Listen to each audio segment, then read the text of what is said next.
தந்தை மைந்தன் தூயாவி நாமத்தினாலே ஆமேன். அன்புக்குரிய திருச்சபை இறைமக்களே, திருத்துவ ஞாயிறின் காலை வழிபாட்டிற்காக உங்கள் அனைவரையும் அன்போடு வாழ்த்தி வரவேற்கின்றேன். நம்முடைய காலை வழிபாட்டிற்கு தூக்கமாக நாம் இருக்கும் இடங்களில் கண்களை மூடி தலைகளை தாழ்த்தி ஆண்டவரை நோக்கி பார்ப்போம், ஜெபிப்போம். எல்லா நன்மைகளுக்கும் ஆசீர்வாதங்களுக்கும் அருளுக்கும் அன்பிற்கும் ஊற்றும் முறையிடமாயிருக்கிற அன்பின் பரலோக பிதாவே, ஆசீர்வதிக்கப்பட்ட பரிசுத்த நாளின் காலை பொழுதுக்காய் நன்றி செலுத்துகிறோம். மே மாதம் கடைசி பரிசுத்த நாளை நாங்கள் காணும்படியாய் ஆவியோடும் உண்மையோடும் தொழுதும்படியாக தந்தை மைந்தன் தூய் ஆவியானவரின் மூவர் கடவுளின் திருநாமத்தை நாங்கள் போற்றும்படியாய் நீர் பாராட்டி கிருபைக்காய் நன்றி படைக்கின்றோம். ஆண்டவர் தாமே கடந்த நாட்களெல்லாம் எங்களோடு கூட இருந்த கடவுள் ஆண்டவரே, இப்பொழுதும் இந்த வழிபாட்டிலே எங்களோடு கூட இணைந்திருக்கின்ற திருச்சபை நண்பர்களுக்காக ஒவ்வொருவருக்காக ஜெபிக்கின்றோம். இந்த நாளில் சிறப்பு இறை செய்தியை சுமந்து வந்திருக்கின்ற முதலியவர்கள் எங்கள் அன்புக்குரிய சென்ட்ரல் மேல்நிலைப்பள்ளியின் தலைமை ஆசிரியர் திரு சைமன் புனையா ஆசிரியர் அவர்களுக்காக நமக்கு நன்றி படைக்கிறோம். இந்த காலை வழிபாட்டின் பாடல்கள், திருமறை பாட வாசிப்பு மற்றும் எல்லா காரியங்களும் நீர் எங்களுக்கு ஆசீர்வதித்தார். எங்கள் ஆண்டவர் இயேசு கிறிஸ்துவின் வழியாக வேண்டிக் கொள்கிறோம் பிதாவே, ஆமென். நம்முடைய ஆராதனைக்கு தூக்கமாக நாம் யாவரும் இணைந்து பாடல் புத்தகத்தில் பாமாலை எண் 28 பக்கம் 12 ஆ பிதா குமாரன் ஆவி விண்மண் உலகையெல்லாம்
வழிபாட்டுக்காக தெரிவு செய்யப்பட்ட திருமறை பாடம் வாசிக்க கேட்போம்.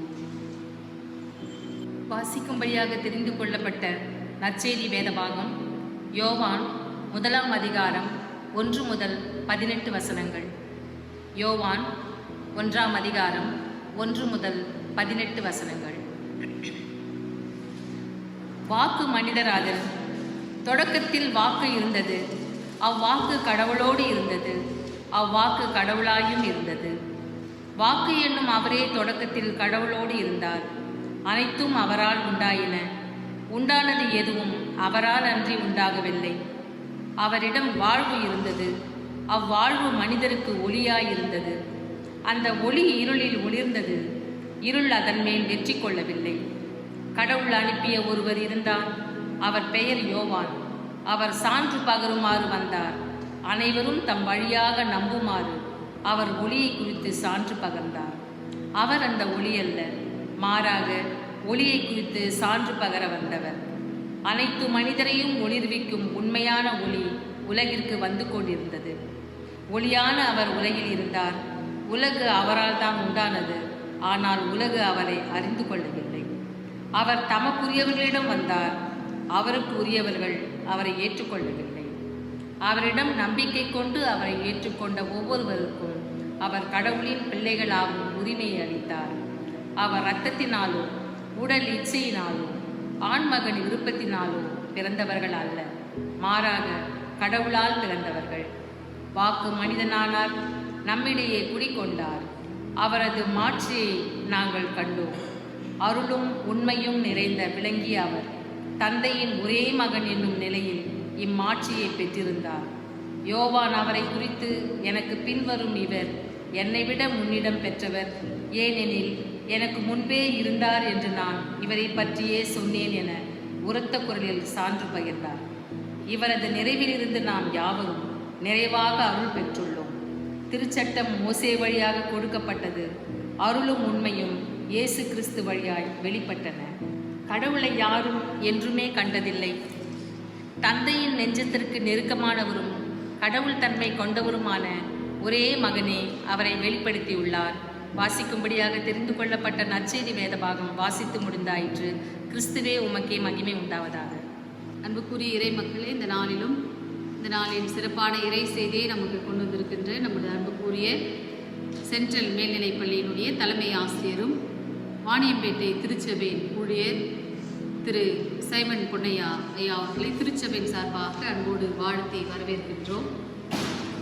திருச்சபையின் ஆராதனை ஒழுங்குமுறைப்படி ஏப்ரல் மாதம் கடைசி வாரம் தூய் அந்திரே மேல்நிலைப்பள்ளியின் தலைமை ஆசிரியர் அவர்களும், மே மாதம் கடைசி பரிசுத்த நாள் இன்றைய நாள் சென்ட்ரல் மேல்நிலைப்பள்ளியின் தலைமை ஆசிரியர் திரு சைமன் பொன்னையா அவர்களும் அருளுரைக்காக விதிக்கப்பட்டிருந்தார்கள். ஒருவேளை கடந்த ஏப்ரல் மாதத்தின் லாக்டவுனாலே அவர்கள் வர இல்லாவிட்டாலும் இந்த நாளிலே நமது அன்புக்குரிய ஊழியரும் தலைமை ஆசிரியருமாகிய நம்முடைய சைமன் பொன்னையா ஐயா அவர்களை அணுகிய பொழுதில் அவர்கள் மனமுகந்து ஏற்றுக்கொண்டார்கள். சிறந்த இறை பற்றுள்ளவர்கள், ஊழியத்திலே அதிக வாஞ்சியுள்ளவர்கள், எப்பொழுது அழைக்கும் பொழுதெல்லாம் ஆயர்கள் மீதும் திருச்சபை மீதும் அதிக மரியாதை கொண்டவர்கள்.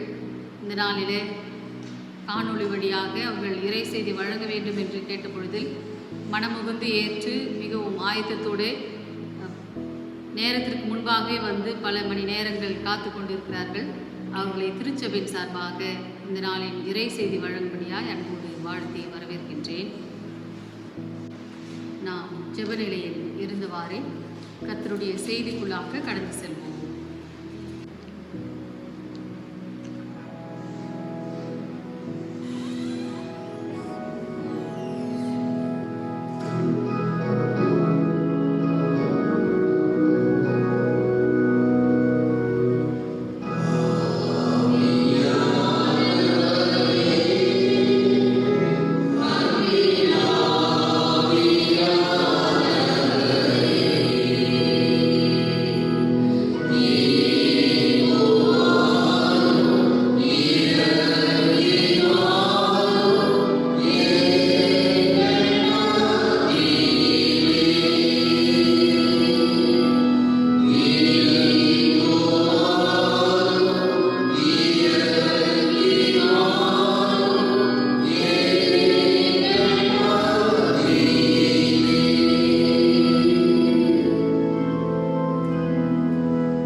திருச்சபை மக்களாக ஒன்றிணைந்து இந்த வழிபாட்டிலே நாங்கள் கடந்து கொள்ளவும், இந்த காணொளி மூலமாக நம்முடைய வார்த்தையை பகிர்ந்து கொள்ளவும், இந்த மாதத்தின் கடைசி ஓய்வு நாளிலே பங்கு பெறவும், நேர் எங்கள் மேல் பாராட்டின அன்புக்காக தயவுக்காக உம்மை நன்றியுள்ள இருதயத்தோடு நாங்கள் ஸ்தோத்திரிக்கிறோம். எங்கள் மத்தியிலே வாரும், எங்களோடு பேசும், உங்களுடைய வார்த்தையினால் எங்களை நிறைப்போம். இறைமைந்தன் இயேசுவின் திருப்பெயரில் வேண்டிக் கொள்கிறோம் நல்ல கடவுளே, ஆமென். அன்புக்குரிய திருச்சபை மக்களே, உங்கள் அனைவருக்கும் ஆண்டவராகிய இயேசு கிறிஸ்துவின் இனிய நாமத்திலே என்னுடைய அன்பின் வாழ்த்துதலை நான் தெரிவித்துக் கொள்கின்றேன். ஒருவேளை இந்த மாதத்தின் கடைசி ஓய்வு நாளிலே ஆண்டவருடைய செய்தியை பகிர்ந்து கொள்ளும்படி ஆண்டவர் எனக்கு பாராட்டின இந்த நல்ல வாய்ப்புக்காக நான் நன்றி செலுத்துகிறேன். இங்கே நிற்பது ஆண்டவருடைய கிருபை. காரணம், சுமார் 35 ஆண்டுகளுக்கு மேலாக நான் திருச்சபை கிராமத்திலே பணியாற்றியவன். ஒருவேளை இப்படி ஒரு பெரிய ஆராதனையிலே பங்கு பெற்று ஆண்டவருடைய வார்த்தையை கொடுப்பதற்கு இந்த மாபெரும் வாய்ப்பை கொடுத்த ஆண்டவருக்கு நான் நன்றி செலுத்துகிறேன். எங்களை அழைத்து இந்த ஆராதனையிலே ஆண்டவருடைய செய்தியை பகிர்ந்து கொள்ளும்படி அழைத்த நம்முடைய குருசேகரத்தின் ஆயர் அவர்களுக்கு என்னுடைய மனமார்ந்த நான் நன்றியையும் தெரிவித்துக் கொள்கிறேன். இரண்டாவது, இது மிக இக்கட்டான ஒரு சமுதாயத்தின் மத்தியிலே நாம் வாழ்ந்து கொண்டிருக்கின்றோம். பெருந்தொற்று, நம்முடைய திருச்சபையின் மக்களை நாம் இழந்து கொண்டிருக்கின்றோம். உறவுகளை நாம் இழந்து கொண்டிருக்கின்றோம். நம்முடைய தேசத்தின் தலைவர்களை எல்லாம் நாம் இழந்து கொண்டிருக்கின்ற இந்த நேரத்திலே நமக்கு ஒரு பெரிய பாதுகாப்பு ஆண்டவருடைய வசனம். இதுதான் நமக்கு இந்த காலத்திலே பாதுகாப்பு. இந்த இக்கட்டான சூழ்நிலையிலே பலர் கேட்கின்ற கேள்வி, ஏன் இப்படிப்பட்ட மரணங்கள், காலங்கள் என்கின்ற காலங்களை கடந்து நாம் நம்பிக்கையோடு வாழ்வதற்கு ஆண்டவருடைய வசனம் மட்டுமே என்பதை உறுதியாய் நாம் பற்றிக்கொள்ள நாம் அழைக்கப்பட்டிருக்கின்றோம். அந்த அடிப்படையிலே இந்த நாளிலே இந்த காணொளி மூலமாக ஆண்டவருடைய வார்த்தையை உங்களோடு பகிர்ந்து கொள்ள எனக்கு அழைப்பு கொடுத்த திருச்சபையின் ஆயர் அவர்கள், குருசேகரத்தினுடைய சேகரக்குழு உறுப்பினர்கள் அனைவருக்கும் என்னுடைய மனமார்ந்த நன்றியை நான் தெரிவித்துக் கொள்கின்றேன். அன்புக்குரியவர்களே, இந்த வாரத்தினுடைய தலைப்பு மூவொரு கடவுளை நாம் தொழுவோம். த ட்ரினிட்டி சண்டே, அதாவது மூவொரு கடவுளை நாம் தொழுவோம் என்கின்ற தலைப்பின் கீழே நாம் தியானிக்க இருக்கின்றோம். அன்புக்குரியவர்களே, ஒருவேளை நாம் ஆராதிக்கிற, நாம் வழிபடுகிற கடவுள் மூவொரு கடவுள் என்பதை நாம் அறிந்திருக்கின்றோம். அதாவது ஒருவேளை நான் 3 தலைப்பின் கீழே மிக சுருக்கமாக உங்களோடு கூட என்னுடைய செய்தியை பகிர்ந்து கொள்ள நான் விரும்புகிறேன். ஒருவேளை இதை குறித்து பலவிதமான நாம் செய்திகளை நாம் கேட்டிருப்போம். இருந்தாலும் இன்றைக்கு நாம் சிந்திக்கப் போகின்ற ஒரு 3 காரியங்கள் மூவொரு கடவுளுடைய தன்மைகள். பிதா, குமாரன், பரிசுத்த ஆவியானவர். மூவொரு கடவுளுடைய தன்மைகளை பெற்றிருக்கின்ற நம்முடைய கடவுள். பிதாவாகிய கடவுள் ஒரு படைப்பாளி, ஆளுமை தன்மை கொண்டவர். கடவுளை வணங்க வேண்டும் என்று, எப்படி வணங்க வேண்டும் என்று கட்டளை கொடுத்தவர். இரண்டாவது, குமாரன் நம்மோடு கூட இருந்தவர். பரிசுத்த ஆவி நமக்குள் இருப்பவர் என்கின்ற ஒரு 3 தலைப்பின் கீழே உங்கள் மத்தியிலே நான் ஆண்டவருடைய செய்தியை நான் பகிர்ந்து கொள்ள விரும்புகின்றேன். வாசிக்க கேட்ட ஆதியாகமம், நாம் இந்த வாரத்தினுடைய முதல் வேத பாடம் ஆதியாகமம் 1ஆம் அதிகாரத்திலே இருந்து நாம் வாசிப்போம் என்று சொன்னால், பிதாவாகிய கடவுள் எல்லாவற்றையும் அவர் படைத்தவர், ஒரு படைப்பாளி. வானம், பூமி, இருள், ஜலம், ஆகாய விரிவு, புல், பூண்டு, சுடர்கள், மச்சங்கள், ஜீவ ஜந்துக்கள், நாட்டு மிருகம், ஊரும் பிராணிகள் எல்லாவற்றையும் கடவுள் படைத்தார். பிதாவாகிய கடவுள் ஒரு படைப்பாளி. ஆகவே எல்லாம் அவர் மூலமாய் படைக்கப்பட்டது. வானமும் படைக்கப்பட்டது, பூமியும் படைக்கப்பட்டது. அனைத்தும் அவருக்குள் அடங்கும். பிறகு ஆதியாகமம் 1ஆம் அதிகாரம் 27ஆம் வசனத்தை நாம் வாசிப்போம் என்று சொன்னால், தேவன் தமது சாயலாக மனிதனை படைத்தார். The God created man in his own image. எல்லாவற்றையும் படைத்த கடவுள் மனிதனை படைத்தார். ஏன் மனிதனை படைத்தார் என்று சொன்னால், தான் உண்டு பண்ணின அனைத்தையும் மனிதன் ஆண்டு கொள்ள வேண்டும். எல்லாவற்றையும் படைத்த கடவுள் மனிதனை படைத்ததனுடைய காரணம், தான் உண்டு பண்ணின படைத்த அனைத்தையும் மனிதன் அனுபவிக்க வேண்டும் என்பதற்காக படைத்த கடவுள் மனிதனை எப்படி படைத்தார் என்று வேதம் சொல்லுகிறது. 27ஆம் அதிகாரத்தை வாசிப்போம் என்று சொன்னால், தமது சாயலாக மனுஷனை ஆண்டவர் படைத்தார், ஆணும் பெண்ணுமாக படைத்தார். தமது சாயலாகவே கடவுள் மனிதனை படைத்தார். அன்புக்குரியவர்களே, பிதாவாகிய கடவுள் மனுஷனை எப்படி படைத்தார்? தமது சாயலாகவே படைத்தார். அப்படி என்று சொன்னால், படைத்த கடவுள் மனிதனை எவ்வளவு ஒரு உயர்வான ஸ்தானத்திலே ஆண்டவர் படைத்தார். தமது சாயல். ஒருவேளை கடவுளை நாம் பார்க்க வேண்டும் என்று சொன்னால், இப்பொழுது நாம் வாழ்ந்து கொண்டிருக்கிற நிலைமை, நாம் எப்படி இருக்கிறோமோ அதே போலதான் கடவுள் மனிதனை அவர் படைத்தார் என்று வேதம் சொல்லுகிறது. படைத்த ஆண்டவர் எல்லாவற்றையும், தான் படைத்த எல்லாவற்றையும் மனிதன் அனுபவிக்க வேண்டும் என்று சொல்லி படைத்த ஆண்டவர் ஒரு நிபந்தனை சொன்னார். என்னவென்று சொன்னால், ஆதியாகமம் 1:17, புசிக்க வேண்டாம். நாம் அனைவரும் கேட்ட ஒரு சத்தியம். நான் சுருக்கமாக தியானத்துக்குள் வருகிறேன்.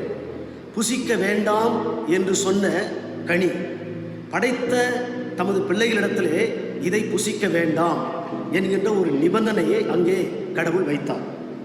பிறகு ஆதியாகமம் 3ஆம் அதிகாரம் 8ஆம் வசனத்தை வாசிப்போம் என்று சொன்னால், தேவன் தமது படைத்த பிள்ளைகளை காண வேண்டும் என்று சொல்லி ஆண்டவர் வருகிறார். வந்தால் அங்கே மனிதன் இல்லை. தான் படைத்த மனிதன் அங்கே இல்லை. ஆண்டவர் பார்த்து கேட்கிறார். என்ன கேட்கிறார் என்று சொன்னால், ஆதாமே நீ எங்கே இருக்கிறாய் என்று கேட்டார். The God called to the man, where are you? நீ எங்கே இருக்கிறாய் என்று கேட்டார். அன்புக்குரியவர்களே, எல்லாவற்றையும் படைத்த படைப்பாளியாகிய பிதா படைத்த ஒவ்வொன்றையும் அனுபவிக்க வேண்டும் என்று சொல்லி தமது சாயலாக படைத்த மனிதன் தம்மோடு இருக்க வேண்டும் என்று விரும்பினார். ஆனால் மனிதன் கடவுளோடு இருக்க வேண்டுவதை விட்டு புசிக்க வேண்டாம் என்று சொல்லி பிதா கட்டளையிட்ட கட்டளையை மீறி அவன் கடவுளோடு வாழ்வதற்கு மறந்து அவன் ஒளிந்து கொண்டிருக்கின்றான். ஆண்டவர் தான் படைத்த பிள்ளைகளை பார்க்க வேண்டும் என்று வருகிறார். ஆனால் அங்கே மனிதன் இல்லை. அவன் எங்கே போனான் என்று சொன்னால் சொல்லுகிறான், ஆண்டவரே, உம்முடைய கட்டளையை நான் மறந்துவிட்டேன். நீர் சொன்ன காரியம் நான் கீழ்ப்படியாமல் போய்விட்டேன். You should obey the order என்று நாம் சொல்லுவோம். நாம் கீழ்ப்படிதலுள்ள ஒரு மக்களாக இருக்க வேண்டும் என்று கடவுள் விரும்புகிறார். பிதாவாகிய கடவுள் மனிதன் தன்னோடு கூட இருக்க வேண்டும் என்று விரும்புகிறார். ஆனால் மனிதன் கடவுளை விட்டு விலகி அவன் ஒளிந்து கொண்டிருக்கின்றான். அன்புக்குரியவர்களே, என்னுடைய முதல் குறிப்பு, மூவொரு கடவுளுடைய தன்மையாகிய பிதா படைத்த மனிதன் தன்னோடு கூட இருக்க வேண்டும் என்று அவர் விரும்பினார். மனிதன் கடவுளை விட்டு அவன் தூர போய்விட்டான். காரணம், அவன் கடவுளுடைய சொல்லுக்கு கீழ்ப்படியாமல் போனான். இன்றைக்கு நான் எப்படி இருக்கிறோம் என்பதை நாம் சிந்திக்க அழைக்கப்பட்டிருக்கின்றோம். பிதாவாகிய கடவுள் மனிதர்கள் தம்மோடு கூட இருக்க வேண்டும் என்று விரும்புகிறார். அவர் சொன்ன வார்த்தைகளின்படி நடக்க வேண்டும் என்று விரும்புகிறார். அதுவும் இந்த இக்கட்டான ஒரு சூழ்நிலை காலகட்டத்திலே நாம் வாழ்ந்து கொண்டிருக்கின்றோம். இன்றைக்கு கடவுளுடைய வார்த்தை நமக்குள் இல்லை என்று சொன்னால், நாம் கடவுளோடு வாழ்வதற்கு நாம் தவறிவிட்டால், கடவுளோடு இணைந்து இருப்பதற்கு தவறிவிட்டால், இன்றைக்கு ஒரு பரிதாபமான நிலைக்கு நாம் தள்ளப்படுவோம். ஒருவேளை நாம் கடவுளோடு வாழ்ந்து கொண்டிருக்கிறோம் என்று நாம் நினைத்து கொண்டிருப்போம். கடவுள் எனக்குள் இருக்கிறார் என்பதை நாம் நினைத்து கொண்டிருக்கின்றோம். ஒருவேளை ஆராதனை ஒழுங்குகள், பாடுகிற பாடல்கள், ஊழியங்கள் அனைத்தும் கடவுளுக்காக நான் செய்கிறேன் என்கிற ஒரு திட்டவட்டமான சூழ்நிலையிலே நாம் வாழ்ந்து கொண்டிருக்கலாம். ஆனால் படைத்த கடவுள் தம்மோடு இருக்க வேண்டும் என்று விரும்பின மனிதன் இன்றைக்கு அவன் விட்டு விலகி அவன் தூரே இருக்கிறான். நீ எங்கே இருக்கிறாய்? இன்றைக்கு நம்மை பார்த்து பிதா கேட்கிற ஒரு கேள்வி, நீ எங்கே இருக்கிறாய்? சற்று நாம் சிந்தித்து பார்ப்போம். ஒருவேளை இன்றைக்கு அநேகர் கேட்கிற கேள்வி என்ன தெரியுமா? இன்றைக்கு தொற்று பரவலாக பரவி வந்திருக்கிற நிலைமையிலே கடவுள் எங்களோடு இல்லையா? கடவுள் நம்மை காண மாட்டாரா? ஒரு நம்முடைய ஜெபங்களை கேட்க மாட்டாரா என்கின்ற அச்சத்தோடு வாழ்ந்து கொண்டிருக்கிற ஒரு காலம். நம்மை படைத்த பிதாவுக்கு எல்லாம் தெரியும். ஏனென்று சொன்னால் அண்ட சராசரங்களும் படைத்த அனைத்தும் அவருக்குள் இருக்கிறது. அவர்தான் கடவுள். அவர் எல்லாவற்றையும் செய்ய முடியும். இன்றைக்கு நாம் எப்படி இருக்கிறோம் என்பதை இந்த காலை வேளையிலே நாம் சிந்திக்க அழைக்கப்பட்டிருக்கிறோம். ஆகவே மூவொரு கடவுளுடைய தன்மை, பிதாவாகிய கடவுள் ஒரு படைப்பாளி என்பதை நாம் அறிந்து கொள்ள வேண்டும். இரண்டாவது, குமாரன் இயேசு கிறிஸ்து. பிதாவாகிய கடவுள், குமாரனாகிய இயேசு கிறிஸ்து. இந்த கடவுளுடைய சன்னிதானத்திலிருந்து விலகி வந்த மனிதனை ஆண்டவர் மீட்டெடுக்க வேண்டும். கடவுளுடைய சன்னிதானத்திலிருந்து அவன் வெளியே வந்து ஒளிந்து வாழ்ந்து பயந்து கொண்டிருக்கிற மனிதனை அப்படியே விட்டுவிட கடவுள் விரும்பவில்லை.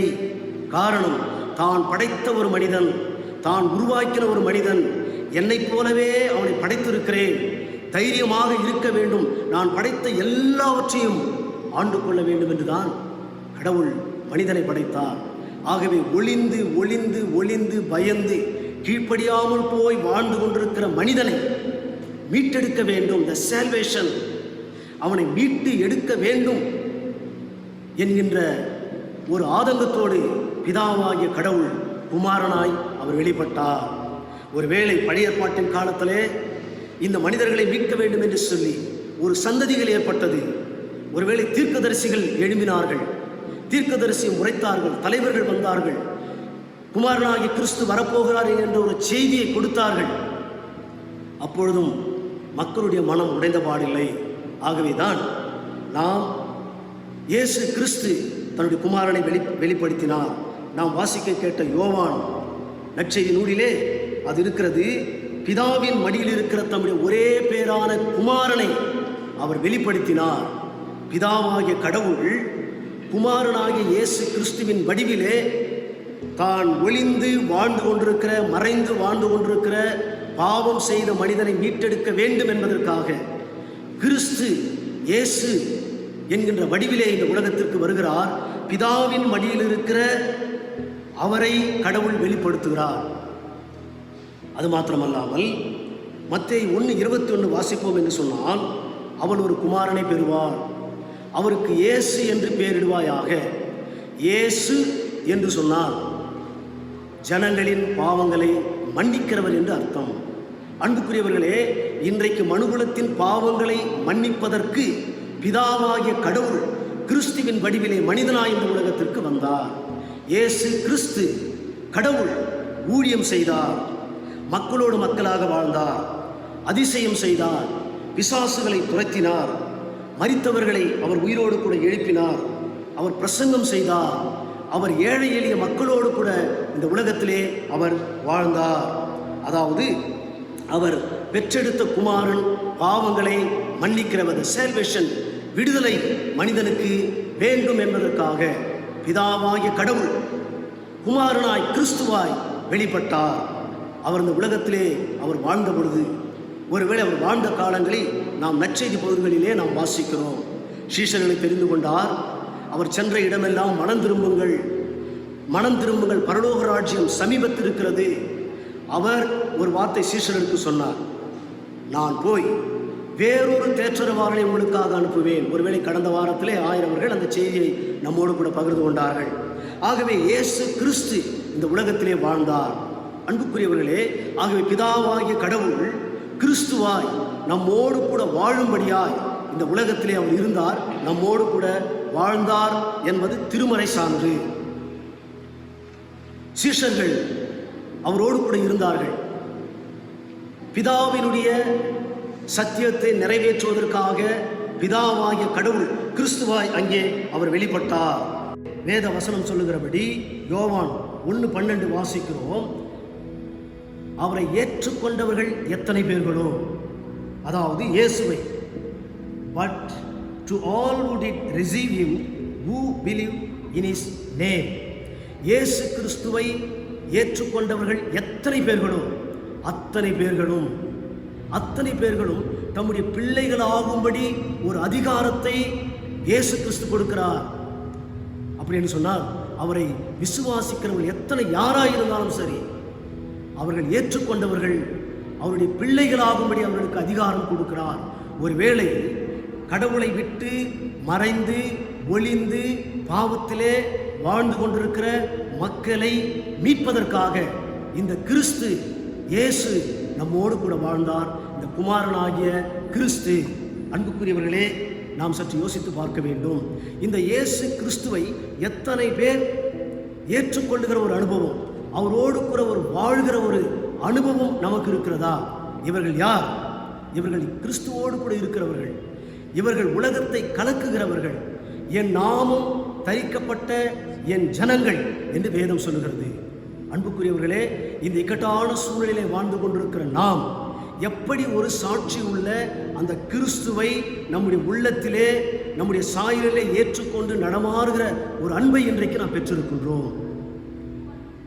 இந்த பிதாவாகிய கடவுள் கிறிஸ்துவை வெளிப்படுத்துவதற்கு காரணம் என்ன தெரியுமா? அவர் நம் மேல் வைத்த ஒரு அன்பு. அன்புக்குரியவர்களே, இன்றைக்கு அன்பு செலுத்துகின்ற ஒரு கடவுள் உண்டானால் நம் இயேசு கிறிஸ்துவை போல யாராலும் முடியாது. இன்றைக்கு நம்முடைய பெற்றோர்கள், இன்றைக்கு ஒரு வேளை இந்த இக்கட்டான ஒரு தொற்று வியாதியிலே நாம் அதிகமாய் நேசிக்கிற உறவுகள், பெற்றோர்கள் எல்லாரும் மரித்து போகிறார்கள். நம் மேல் யாரெல்லாம் அன்பு செலுத்துகிறார்களோ அவருடைய மரணத்தை நாம் பார்க்கிறோம். ஆனால் விலையேற பெற்ற தம்முடைய அன்பை இயேசு கிறிஸ்து இந்த உலகத்திலே நமக்கு காட்டினார். மரித்து போன லாசருவை பார்க்கிறார். ஒருவேளை மரத்தின் மேல் இருந்த சகேவை அவர் பார்க்கிறார். 4 பேர் தூக்கி கொண்டு வருகிறார்கள். வியாதியஸ்தர், அவரை ஆண்டவர் பார்க்கிறார். ஏழை மக்களை பார்க்கிறார். அவர் கண்ணீர் வடிக்கிறார். இன்றைக்கு யார் இந்த அன்பு செலுத்த முடியும்? யோசித்து பாருங்கள். இன்றைக்கு மாயமற்ற அன்பிலே நாம் வாழ்ந்து கொண்டிருக்கிறோம். மாயமற்ற அன்பு, ஒருவேளை கணவனுடைய அன்பு, மனைவனுடைய அன்பு, பெற்றோரின் அன்பு இன்றைக்கு மாயமற்றதாக இருக்கிறது. ஆனால் கிறிஸ்து நம்மேல் வைத்த அன்பு. ஆகவேதான் பிதாவாகிய கடவுள் இந்த குமாரனை சிலுவையிலே அறையப்படுவதற்கு இரத்தம் சிந்துதல் இல்லாமல் பாவ மன்னிப்பு இல்லை. ஆகவே இரத்தம் சிந்தி இந்த உலகத்திலே அவர் மரிப்பதற்காக பிதாவாகிய கடவுள் கிறிஸ்துவாய் இந்த உலகத்திலே வெளிப்பட்டார். அன்புக்குரியவர்களே, இயேசு கிறிஸ்து பாவ மன்னிப்பின் நிச்சயத்தை நமக்கு கொடுக்கும்படியாக கிறிஸ்து பிதாவாகிய கடவுள் அவர் கிறிஸ்துவாய் வெளிப்பட்டார். இன்றைக்கு நாம் சற்று யோசித்து பார்ப்போம். பிதாவாகிய கடவுள் தன் சன்னிதானத்தை விட்டு வெளியே வந்த மீட்டு எடுப்பதற்காக அந்த ரட்சிப்பை, பாவத்திலிருந்து விடுதலை கொடுக்கும்படியாக அவர் கிறிஸ்துவை இந்த உலகத்திற்கு அனுப்பினார். மூன்றாவதாக த ஹோலி ஸ்பிரிட், பிதா உன்னுடைய தன்மைகள், குமாரனாகிய கிறிஸ்துவனுடைய தன்மைகள். மூன்றாவது பரிசுத்த ஆவியானவருடைய தன்மை. ஆண்டவர் இயேசு கிறிஸ்து இந்த உலகத்திலே மரித்து அவர் போகும் பொழுது சீஷர்களை பார்த்து சொன்னார், நான் போய் வேறொரு தேற்றரவாளனை உங்களுக்காக நான் அனுப்புவேன். அவர் யார்? ஒருவேளை சீஷர்கள் அங்கலாய்க்கிறார்கள். வேறொரு தேற்றரவாளன் யார்? கிறிஸ்து நம்மோடு கூட வாழ்ந்து கொண்டிருப்பார், வாழ்வார், நம்மோடு இருப்பார் என்றுதானே நாம் நம்முடைய பதவிகளை விட்டு, நம்முடைய தொழிலை விட்டு கிறிஸ்துவுக்கு பின்பாக நாம் வந்தோம். ஆனால் நான் போவேன், என் பிதாவினிடத்தில் நான் போவேன் என்று சொன்னார். தேற்றரவாளனை ஒருவர் நான் உங்களுக்கு அனுப்புவேன். அவர் யார் என்று சொன்னால், வேதம் சொல்லுகிறது, மத்தேயு 28:19 என்ன சொல்லுகிறது என்று சொன்னால், நீங்கள் புறப்பட்டு போய் சகல ஜாதிகளையும் பிதா, குமாரன், பரிசுத்த ஆவியினால் ஞானஸ்தானங்கள் கொடுங்கள் என்று பரிசுத்த ஆவியானவரை இந்த உலகத்திற்கு அவர் அனுப்புகிறார். இந்த பரிசுத்த ஆவியானவர் நமக்குள் இருக்கிறவர். நான் ஏற்கனவே சொன்னேன், பிதாவாகிய கடவுள் அவர் ஒரு படைப்பாளி. குமாரனாகிய கிறிஸ்து அவர் நம்மோடு கூட வாழ்ந்தவர். ஆனால் பரிசுத்த ஆவியானவர் நமக்குள் இருக்கிறவர். எப்பொழுதும் அவர் நமக்குள் இருக்கிறவர் என்று வேதம் சொல்லுகிறது. அதாவது அப்போஸ்தலர் 2ஆம் அதிகாரம் 1ஆம் வசனத்தை நாம் வாசித்தோம் என்று சொன்னால், எல்லாரும் ஒருமனப்பட்டு ஓரிடத்திலே கூடி வருகிறார்கள். அப்பொழுது பரிசுத்த ஆவியானவருடைய அற்புதமான காரியங்கள் நிகழ்கிறது. பூமி அதிர்கிறது. அவர்கள் அந்நிய பாஷையிலே பேச ஆரம்பிக்கிறார்கள். பரிசுத்த ஆவியினாலே அவர்கள் நிரப்பப்படுகிறார்கள். ஒருவேளை எல்லாரும் இது என்ன பிதற்றுகிறார்கள் என்று சொன்னார்கள். ஆனால் பரிசுத்த ஆவியினாலே அவர்கள் எல்லாரும் நிரப்பப்பட்டார்கள். and they were all filled with the Holy Spirit. பரிசுத்த ஆவியினாலே நிரப்பப்படுகிற ஒரு அனுபவம் இந்த காலகட்டத்திலே, ஒருவேளை இந்த இக்கட்டான ஒரு சூழ்நிலை, பரிசுத்த ஆவியானவருடைய ஒரு காலம். பரிசுத்த ஆவியானவர் அப்போஸ்தலர் 1:8 சொல்லுகிறது, பரிசுத்த ஆவியானவர் உங்களிடத்தில் வரும்பொழுது, நம்மிடத்தில் வரும்பொழுது, வந்தால்தான், வரவில்லை என்று சொன்னால் ஒன்றும் நடக்காது. பரிசுத்த ஆவியானவரால் எப்பொழுது நாம் நிரப்பப்படுகிறோமோ அப்பொழுது you will receive the power when the Holy Spirit. பரிசுத்த ஆவியினால் நிரப்பப்படும் பொழுதுதான் நாம் பலனடைகிறோம். இன்றைக்கு அநேக விசுவாசிகள், தேவனுடைய பிள்ளைகள், திருச்சபையினுடைய மக்கள் பலனை இழந்து காணப்படுகிறோம். இன்றைக்கு கடவுளை பார்த்து நாம் கேள்வி கேட்டுக் கொண்டிருக்கின்ற ஒரு சூழ்நிலைக்கு நேராக நாம் தள்ளப்பட்டிருக்கின்றோம். பரிசுத்த ஆவியானவரால் நாம் நிரப்பப்படும் பொழுது நீங்கள் பலனடைவீர்கள் என்று வேதம் சொல்லுகிறது. அது எப்பேற்பட்ட பலன் என்று சொன்னால், நீங்கள் பலன் அடைந்து நீங்கள் எருசலேம், அதாவது அப்போஸ்தலர் 1ஆம் அதிகாரத்திலே நாம் வாசிப்போம் என்று சொன்னால், பரிசுத்த ஆவியானவர் உங்களிடத்திலே நீங்கள் வரும்பொழுது, நான் வாசிக்கின்றேன், அப்போஸ்தலர், பரிசுத்த ஆவி உங்களிடத்திலே வரும்பொழுது நீங்கள் பலனடைந்து எருசலேமிலும் யூதேயா முழுவதிலும் சமாரியாவிலும் பூமியின் கடைசி பரியந்தம் எனக்கு சாட்சிகளாய் இருப்பீர்கள். சாட்சிகளாய் இருப்பீர்கள். Your the witness. இன்றைக்கு சாட்சியை பகிர்ந்து கொள்ள வேண்டும் என்று சொன்னால், சாட்சிகளாய் நாம் வாழ வேண்டும் என்று சொன்னால், பரிசுத்த ஆவியானவருடைய ஒரு பவர், ஆளுமையை நாம் பெற்றிருக்க வேண்டும். வேதம் சொல்லுகிறது. கடைசியாக அப்போஸ்தலர் 8ஆம் அதிகாரம் 15, 16, 17ஆம் வசனத்தை வாசித்து பாருங்கள். பேதுரு, யோவான் ஊழியம் செய்கிறார்கள். அப்பொழுது இயேசுவை மட்டும் விசுவாசித்து ஞானஸ்தானம் பெறுகிறார்கள். பிறகு அவர்கள் 16ஆம் வசனத்திலே ஜெபித்து பரிசுத்த ஆவியை பெற்றுக்கொண்ட பிறகுதான் அவருடைய ஊழியத்திலே கனிகள் கிடைக்கிறது. அவர்கள் ஊழியத்திலே ஒரு வல்லமை கிடைக்கிறது. அவர்களுடைய ஊழியம் வளர்கிறது. அன்புக்குரியவர்களே, இன்றைய காலம் பரிசுத்த ஆவியானவருடைய ஒரு காலம். ஆகவேதான் நாம் ஆராதிக்கிற ஒரு கடவுள், நாம் வணங்குகிற ஒரு கடவுள், மூவொரு கடவுள்.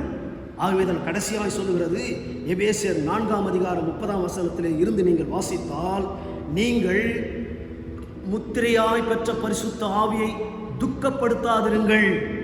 You are sealed of the Holy Spirit. You are sealed of the Holy Spirit. நீங்கள் முத்திரிக்கப்பட்டவர்கள்.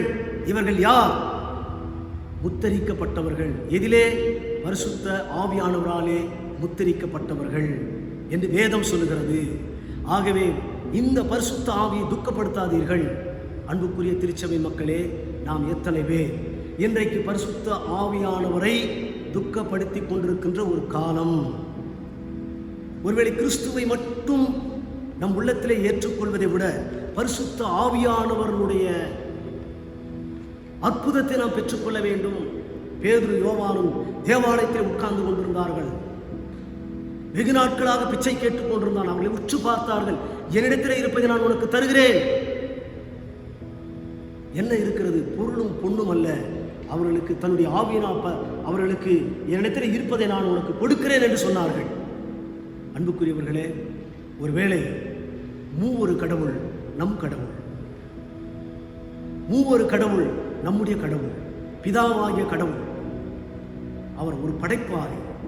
அவர் படைத்தார். எல்லாவற்றையும் படைத்த கடவுள் தான் ஆண்டு கொள்ள வேண்டும் என்று அவர் மனிதனை படைத்தார். மனிதனை காண வேண்டும் என்று விரும்பின கடவுள் அவர் போய் ஒளிந்து கொண்டார். காரணம் கீழ்ப்படியாமை. ஆகவே தன்னை விட்டு போன மனிதனை கண்டெடுத்து அவனுக்கு ரட்சிப்பை கொடுத்து பாவ மன்னிப்பை கொடுத்து தனக்குள் கொண்டு வர வேண்டும் என்று சொல்லி குமாரனாகிய கிறிஸ்துவை இந்த உலகத்திற்கு அனுப்பினார். அந்த கிறிஸ்து நம்மோடு கூட வாழ்ந்தார். அவர் நம்மோடு கூட வாழ்ந்தார். அந்த கிறிஸ்து சிலுவையிலே அறையப்பட்டு ஜீவனை கொடுத்தார். வாழ்ந்த கடவுள் மரித்து போகும் பொழுது ஒரு தேற்றரவாளனை நம்முடைய கரத்திலே கொடுத்தார். அவர்தான் பரிசுத்த ஆவியானவர். ஆகவே அன்புக்குரியவர்களே, மூவொரு கடவுள் நம்மை ஆளுகிறவர், நம்மை படைத்தவர், நம்மோடு கூட வாழ்கிறவர், நமக்குள் இருக்கிறவர். இந்த கடவுளை நாம் ஏற்றுக்கொண்டு ஒருவேளை இந்த காலகட்டத்திலே வாழ்ந்து கொண்டிருக்கிற நாம் நம்மை நாமே அர்ப்பணித்தவர்களாக ஒருவேளை ஆண்டவருடைய சமூகத்திலே நம்மை நாமே தாழ்த்தி கடவுளோடு நெருங்கி வரும்பொழுது கடவுள் நம்மை ஆசீர்வதிப்பார் என்பதில் சந்தேகமே கிடையாது. ஆகவே மூவொரு கடவுள் நம்முடைய கடவுள் அனைத்தையும் நமக்காக படைத்தார், நம்முடைய பிள்ளைகளை நேசித்தார், அன்பை கொண்டு வந்தார். இன்றைக்கும் நமக்குள் நம்மோடு வாழ்ந்து கொண்டிருக்கிறவராய் அவர் இருக்கிறார் என்பதில் சந்தேகமே இல்லை. ஆகவே இந்த சூழ்நிலைக்கு நேராக நாம் கடந்து வருவோம், அவரை நாம் ஏற்றுக்கொள்வோம், அவர் வழி வருவோம், அவருக்குள் வாழ்வோம். கர்த்தர் தாமே இந்த திருவசனங்களை நமக்கென்று ஆசீர்வதிப்பாராக. ஆமென். திருச்சபைக்கான அறிவிப்புகள் செயலாளர் அவர்கள் வாசிக்கிறேன். கிறிஸ்துவுக்குள் அன்பார்ந்த திருச்சபை மக்களுக்கு இயேசு கிறிஸ்துவின் நாமத்தினால் வணக்கத்தையும் வாழ்த்துதலையும் தெரிவித்துக் கொள்கிறோம். இந்த கரோனா பெருந்தொற்று காலத்தில் வீட்டிலேயே தங்கி கொடியை நோக்கி விலகி இருக்கும்படி பணிவன்புடன் கேட்டுக்கொள்கிறோம். இந்த நாளில் இறைச்செய்தியினை வழங்கிய CSI சென்ட்ரல் மேல்நிலை பள்ளியின் தலைமை ஆசிரியரும் நமது திருச்சபையை சேர்ந்த வாணியம்பேட்டை கிராம சபையின் ஊழியருமான திரு Y சைமன் பொன்னையா அவர்களுக்கு திருச்சபையின் சார்பாக நன்றியினை தெரிவித்துக் கொள்கிறோம்.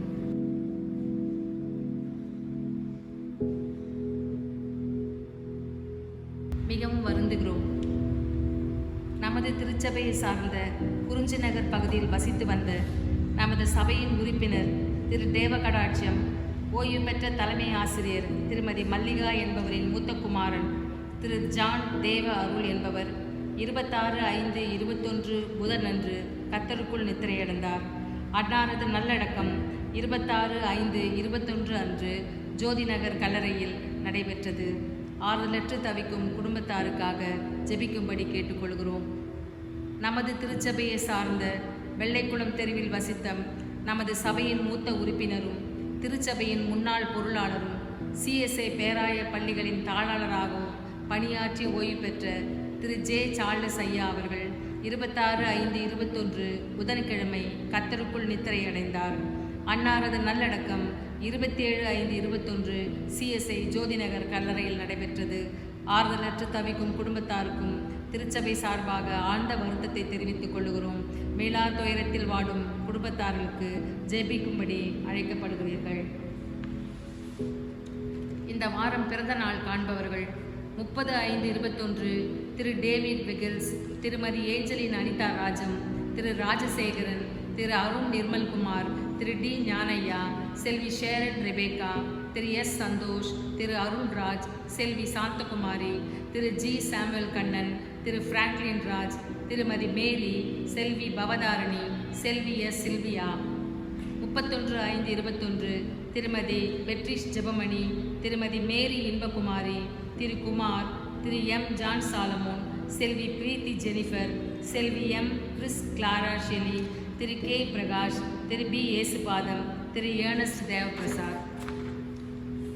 1/6/21 திரு எம் டேவிட், திருமதி எஸ்தர், திரு தேவநேசன், செல்வி நித்யவதி, திருமதி எஸ் மேரி, திரு சி பால்ராஜ், திருமதி எஸ் லில்லி, திருமதி மேரி புஷ்பம், திரு எஸ் ரத்தினம், திருமதி கற்பகம், செல்வி ஜி கே பிரீத்தி தீபம்மாள், திரு டேவிட் ராஜ், செல்வி ஏ ஆனந்தி, திருமதி ராணி அருள்தாஸ், திரு எஸ் மாணிக்கராஜ், திரு கிடியன் மேத்யூ, செல்வி டபிள்யூ ஏஞ்சல் ஷாலினி.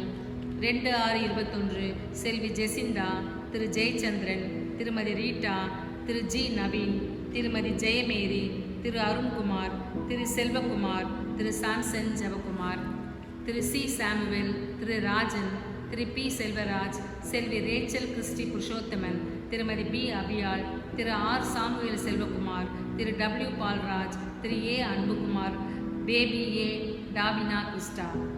3/6/21 திரு ஜேக்கப் ஏகாம்பரம், திரு ஜி சாமிதுரை, திரு பரத், திரு ராஜரத்னம், திருமதி கீர்த்தனா கிரேஸ்பால், திருமதி ஏஞ்சலின் ராணி, செல்வி பிரின்சி, திருமதி ஐ வித்யா, திருமதி சாந்திபாய், திரு பால் பூபதி, மாஸ்டர் ஜெய் ஆதேஷ்.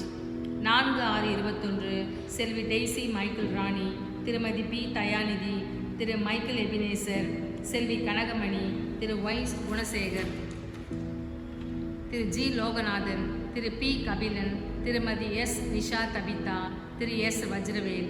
5/6/21 செல்வி எமிமால் ரீட்டா, செல்வி சில்வியா புனிதகுமாரி, திரு அருண்குமார், திருமதி குணசீலி, திருமதி ஜீவா, திரு ஜேக்கப், திருமதி ஷீலா, திருமதி எஸ் சுமதி ஸ்டான்லி, திருமதி ஜி சந்தோஷகனி, திரு ஆபேல் ஞானமூர்த்தி, திரு எஸ் பாபு சசிகுமார், திரு மணிபால் சண்முகம், திரு குணசேகரன், திரு ஜி நடராஜன், திரு எம் ஆரோன், திருமதி டி பரிபூரணம். இந்த வாரம் திருமண நாள் காண்பவர்கள் 30/5/21 திரு ஐசாயா டி பாஸ்கர், திருமதி நளினி. 31/5/21 திரு ஏசுதாஸ் சாது, திருமதி மீனா, திரு சுரேஷ் பாபு, திருமதி ஜான்சி மெட்டில்டா. 1/6/21 திரு எம் டேவிஸ், திருமதி எஸ்தர், திரு பிரகாஷ், திருமதி பத்மஸ்ரீ. 3/6/21 திரு அலெக்சாண்ட் திருச்செல்வன், திருமதி மேரி புனிதா. 4/6/21 திரு ஜான் இம்மானுவேல், திருமதி பிரியதர்சினி. திருமண நாளையும் பிறந்த நாளையும் காண்பவர்களுக்கு திருச்சபை சார்பாக வாழ்த்துதலை தெரிவித்துக் கொள்கிறோம். திருமண அறிக்கை. தென்னிந்திய திருச்சபை, சென்னை பேராயம், அரக்கோணம் வடக்கு குருசேகரம் தூய அந்திரேய ஆலயத்தை சேர்ந்த மறைந்த சுந்தரம் திருமதி சாந்தி என்பவரின் மகன் செல்வன் பரமானந்தம் என்பவருக்கும், தென்னிந்திய திருச்சபை, சென்னை பேராயம், வடக்கடப்பந்தாங்கல் குருசேகரம், வடக்கடப்பந்தாங்கல் தூய நல்மேப்பர் ஆலயத்தை சேர்ந்த திரு கோவிந்தராஜ் என்கிற ஸ்டீபன்ராஜ், திருமதி குணவதி என்பவரின் மகள் செல்வி புவனேஸ்வரி என்கிற மேரி புவனா என்பவருக்கும் திருமணம் ஒழுங்கு செய்யப்பட்டுள்ளது என்பதை திருச்சபையார் தெரிவித்துக் கொள்கிறோம். இவர்கள் இருவரும் திருமணத்தில் ஒன்றாக இணையப்படக்கூடாதபடி உங்களில் யாருக்காகிலும் ஏதாகிலும் நியாயமான காரணமாகிலும் தடையாக இருந்தால் அதை எழுத்து மூலம் குருசேகராயருக்கு தெரிவிக்க வேண்டும். இது இவர்களுக்கு முதலாம் அறிக்கை.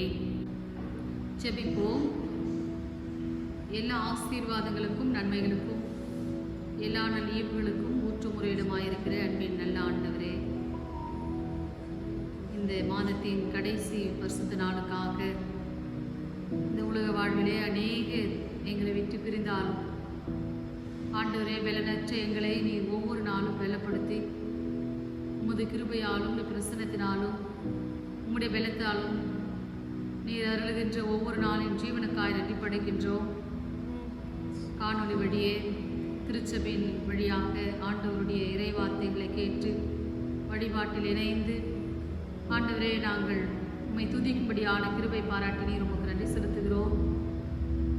இந்த இக்கட்டான காலகட்டங்களில் அநேக மக்கள் தங்களுடைய வாழ்வாதாரங்களை இழந்து பல்வேறு தேவைகளுக்காய் நோக்கி பார்க்கிறார்கள். ஒவ்வொருவரையும் நீர் ஆசீர்வதிக்கும்படியாய், அனைவருடைய தேவைகளை நீர் சதித்தருளும்படியாய் செபிக்கிறோம்.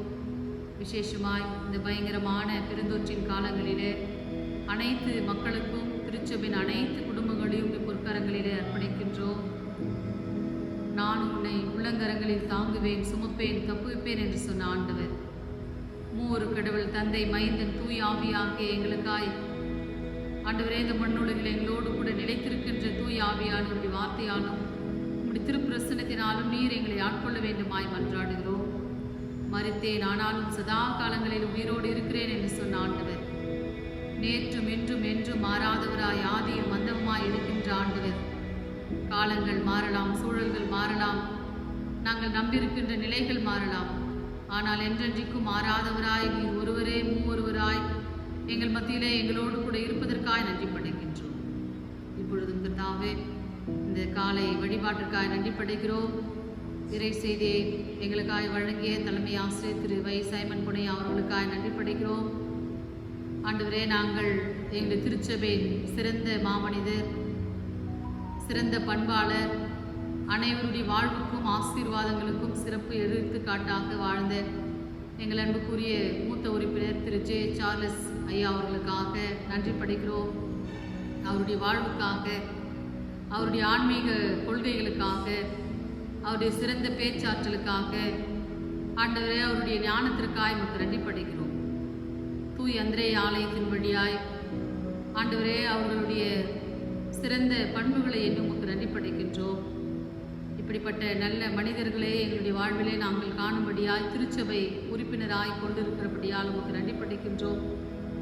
இன்னும் கர்த்தாவே தேவ அருள் அவருடைய வாழ்வுக்காய் செபிக்கின்றோம். இன்னும் எத்தனையோ திருச்சபையின் உறவுகளை நாங்கள் இழந்து தவிக்கின்றோம். ஆண்டவரே உலகத்தின் சமாதானத்தை அல்ல, உம்முடைய சமாதானத்தினாலும் மூவொரு கடவுள் தேற்றரவாளனாகிய தூய ஆவியானவர் எங்கள் மத்தியில் இருப்பதற்காக நன்றி படைக்கிறோம். யாரெல்லாம் சுகவீனத்தில், பலவீனத்தில், மருத்துவமனையில் இந்த பெருந்தொற்றினால் பாதிக்கப்பட்ட ஒவ்வொரு குடும்பங்களுக்கும் ஆண்டவருடைய சிலுவையில் அறையப்பட்ட கல்வாரி ரத்தம் அவர்களை தொடுபடியாய், சுகப்படுத்தும்படியாய், பலவீனங்கள் எல்லாவற்றிலிருந்து விடுதலையாக்கும்படியாய், மகளே பயப்படாதே, கலங்காதே, திகழாதே, நான் உன்னோடு கூட இருக்கிறேன், நான் உன்னை விடுவிப்பேன் என்று சொல்லி ஒவ்வொருவரும் நீர் தேற்றும்படியாய், விடுவிக்கும்படியாய் செபிக்கிறோம். ஆண்டவரே இந்த பெருந்தொற்றில் இந்த உலகத்தை நீர் காப்பாற்றியிருந்தோம். உன்னுடைய வார்த்தையாக வந்த கடவுள் ஒவ்வொருவரையும் நீர் ஆசீர்வதித்து பாதுகாத்தனர். எல்லாவற்றையும் உன்னுடைய கரங்களில் அர்ப்பணிக்கிறோம். ஆண்டவரே நீரே பொறுப்பெடுத்துக்கிறோம். எங்கள் ஆண்டவரே கிறிஸ்து வழியாய் வேண்டிக் கொள்கிறோம் பிதாவே. ஆமென். சேர்ந்து சொல்வோம். என் ஆத்துமாவே கர்த்தரை ஸ்தோத்திரி, முழு உலகமே பரிசுத்த நாமத்தை ஸ்தோத்திரி. என் ஆத்துமாவே கர்த்தரை ஸ்தோத்திரி, கர்த்தர் செய்த சகல உபகாரங்களை மறவாதே. ஆமென். எல்லாம் உள்ள கடவுள் நமது ஆண்டவராகிய இயேசு கிறிஸ்துவின் கிருபை, பிதாவாகிய கடவுளுடைய அன்பு, தூய் ஆவியானவரின் அன்யோன்ய ஐக்கியமும் ஆசீர்வாதம் நீங்காத நேசத்திலும் நம் அனைவரோடும், உடைய குடும்பங்களோடும், உடைய உறவுகளோடும் இப்பொழுதும் எப்பொழுதும் சதா காலங்களிலும் தங்கியிருப்பாராக.